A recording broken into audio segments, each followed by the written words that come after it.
Morning students, आज जो है हम अपना फिजिकल केमिस्ट्री का first chapter that is quantum mechanics part 1 start करने वाले हैं। तो ये जो क्वांटम मैकेनिक्स है ना, ये physics as well as chemistry का क्या रहता है, कॉमन टॉपिक रहता है। तो यही टॉपिक आप फिज़िक्स में भी पढ़ते हो और यही टॉपिक आप केमिस्ट्री में भी पढ़ते हो, ठीक है। तो सबसे पहले तो क्वांटम मैकेनिक्स की नीड हमें क्यों पड़ी, ये हम बात करते हैं, ठीक है। देखिए, एक वर्ड है क्लासिकल मैकेनिक्स और एक है क्वांटम मैकेनिक्स। तो क्लासिकल मैकेनिक्स जो है वो किस बारे में डीलिंग करती है, वो डीलिंग करती है मैक्रोस्कोपिक प्रॉपर्टीज़ के बारे में, किसी भी मैटर की मैक्रोस्कोपिक प्रॉपर्टीज़ के बारे में जो डीलिंग करती है किसी भी मैटर की, उस मैकेनिक्स को हम क्या बोलते हैं, क्लासिकल मैकेनिक्स बोलते हैं, ठीक है। लेकिन जब हम माइक्रो लेवल पर आ जाते हैं, ठीक है, फॉर एग्जाम्पल अगर मैं एग्जाम्पल की बात करूं, कोई भी कार है जा रही है, ठीक है। अब इस कार का आप देखकर इसका पोजीशन भी इजीली मेज़र कर सकते हैं, बता सकते हैं ये कहाँ किस पोजीशन पर है, और उसकी वेलोसिटी भी आप इजीली क्या है बता सकते हैं, भाई ये किस स्पीड से जा रही है, वो हम इजीली क्या कर सकते हैं, कैलकुलेट कर सकते हैं। क्यों? क्योंकि ये कार क्या है, यहाँ पर मैक्रोस्कोपिक बॉडी है। लेकिन यही अगर मैं माइक्रो लेवल पर आ जाऊँ, ऐसे मैं इलेक्ट्रॉन की बात करूँ अगर, ठीक है, और हमने पढ़ा हुआ है जब हम माइक्रोस्कोपिक पार्टिकल्स की बात करते हैं तो अकॉर्डिंग टू हिजेनबर्ग प्रिंसिपल हम उस माइक्रोस्कोपिक पार्टिकल की पोजीशन और वेलोसिटी को एक साथ मेज़र नहीं कर सकते, ठीक है। तो जब हम एक साथ मेज़र ही नहीं कर सकते तो हम माइक्रो लेवल पर क्लासिकल मैकेनिक्स का यूज़ भी नहीं कर सकते हैं। तो दैट मीन्स क्लासिकल मैकेनिक्स तब तक एप्लीकेबल है जब तक हम क्या कर रहे हैं, मैक्रोस्कोपिक पार्टिकल्स की बात कर रहे हैं। लेकिन जब हम माइक्रो लेवल पर आ जाते हैं तो इन दैट केस क्या है, हमारी जो क्लासिकल मैकेनिक्स है वो क्या हो जाती है, लिमिटेड हो जाती है, फेल हो जाती है। इसीलिए जब हम माइक्रो लेवल की बात करें तो हमें क्या पड़ी, एक नई जो है मैकेनिक्स की नीड पड़ी, एक नई जो है कॉन्सेप्ट की नीड पड़ी, और वो नए कॉन्सेप्ट को हम क्या बोलते हैं आज के टाइम में, क्वांटम मैकेनिक्स बोलते हैं। तो क्वांटम मैकेनिक्स क्या है, क्वांटम मैकेनिक्स क्या है, एक ब्रांच है केमिस्ट्री की, या फिर मैं बोलूँ एक ब्रांच है केमिस्ट्री की नहीं, एक ब्रांच है साइंस की, जो क्या करती है, बिहेवियर स्टडी करती है। किसकी? मैटर की। कब? जब वो मैटर क्या होता है, when it is in motion. That means जब भी हमारा कोई मैटर क्या होता है, मोशन में होता है, तो उसके बिहेवियर को स्टडी करने के लिए हम जो मैकेनिक्स का यूज़ करते हैं दैट इज़ क्वांटम मैकेनिक्स, ठीक है। तो अभी बात की जो क्वांटम मैकेनिक्स है उसका यूज़ हम करते हैं माइक्रो लेवल पर, ठीक है। माइक्रो जो जितने भी माइक्रोस्कोपिक प्रॉपर्टीज़ हैं उनको स्टडी करने के लिए हम किसका यूज़ करते हैं, क्वांटम मैकेनिक्स का यूज़ करते हैं, ठीक है। तो डिफरेंस क्या आता है जब हम मैक्रो लेवल से माइक्रो लेवल पर जाते हैं, तो डिफरेंस ये आता है। फॉर एग्जांपल अगर मैं सिलिका की ही बात करूं, ठीक है, सिलिका जो है मैक्रो लेवल पर अगर मैं इसकी बात करूं, मैक्रोस्कोपिक लेवल पर ये प्योरली किसकी तरह काम करता है, एक इंसुलेटर की तरह काम करता है।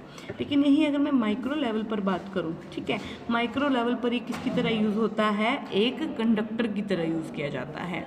तो ये कुछ ऐसी छोटी छोटी चीज़ें थी जिसने हमें क्या किया, जो है क्वांटम मैकेनिक्स की तरफ हमारा इंटरेस्ट और भी बढ़ाया। कि ऐसा क्यों हुआ कि जब हम सिलिका की मैक्रो लेवल पर बात कर रहे हैं तब तो वो एक इंसुलेटर की तरह काम कर रहा है, but on the other hand वही सिलिका जब हम उसको माइक्रो लेवल पर लेकर जा रहे हैं या उसकी माइक्रो लेवल की बात कर रहे हैं तो वो किसकी तरह काम कर रहा है, कंडक्टर की तरह। आपने सुना भी होगा सिलिकॉन की चिप्स आती हैं छोटी छोटी, जो किसकी तरह काम करती हैं, कंडक्टर की तरह। तो ये कुछ छोटे छोटे पॉइंट्स थे जिसका क्या है इंटरेस्ट और भी बढ़ा दिया, जिसने हमारा क्वांटम मैकेनिक्स की तरफ। तो क्वांटम मैकेनिक्स क्या करती है, माइक्रो लेवल पर डीलिंग करती है। क्वांटम मैकेनिक्स क्या करती है, बिहेवियर स्टडी करती है मैटर की जब वो मोशन में होता है, और जब वो कोई चीज़ मोशन में होती है तो वो मोशन जो है ट्रांसलेशनल भी हो सकता है, भाई सीधा भी जा सकता है। अब हमारा कोई भी माइक्रोस्कोपिक पार्टिकल, वो मोशन जो है वाइब्रेशनल भी हो सकता है किसी भी पार्टिकल का, ठीक है। वो मोशन जो है हमारा इलेक्ट्रॉनिक मोशन भी हो सकता है, और वो मोशन हमारा रोटेशनल मोशन भी हो सकता है। तो दैट मीन्स क्वांटम मैकेनिक्स में हम क्या करते हैं, जितने भी हमारे माइक्रोस्कोपिक पार्टिकल्स हैं उनकी क्या करते हैं, मोशन को स्टडी करते हैं, ट्रांसलेशन मोशन को, वाइब्रेशनल मोशन को, इलेक्ट्रॉनिक मोशन को और रोटेशनल मोशन को क्या करते हैं, स्टडी करते हैं। ठीक है, जैसे कि बिहेवियर स्टडी से यहाँ क्या मतलब है, बिहेवियर का मतलब,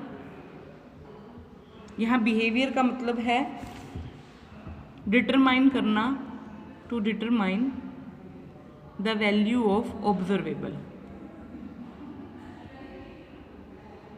वैल्यू ऑफ ऑब्जर्वेबल। अब ये ऑब्जर्वेबल क्या है, यहाँ पर ऑब्जर्वेबल होते हैं हमारे पास काइनेटिक एनर्जी हो गया, पोटेंशियल एनर्जी हो गया, ठीक है, और क्या हो गया, पोजीशन हो गया, ये सारे के सारे हम इनको क्या बोलते हैं क्वांटम मैकेनिक्स में ऑब्जर्वेबल बोलते हैं। क्या बोलते हैं, ऑब्जर्वेबल। ठीक है, फॉर एग्जांपल मान लो कोई इलेक्ट्रॉन है, वो ट्रांसलेशन मोशन शो कर रहा है। ठीक है, अब इस ट्रांसलेशन मोशन में उसका बिहेवियर कैसा है, बिहेवियर का मतलब उस ट्रांसलेशन मोशन में उस इलेक्ट्रॉन की काइनेटिक एनर्जी कितनी है, उस इलेक्ट्रॉन की पोटेंशियल एनर्जी कितनी है, उस इलेक्ट्रॉन की पोजीशन क्या है, उस इलेक्ट्रॉन की वेलोसिटी क्या है, इस सब के बारे में डीलिंग कौन करती है, क्वांटम मैकेनिक्स करती है। तो आई थिंक आपको समझ आ गया होगा यहाँ पर बिहेवियर स्टडी का मतलब क्या है।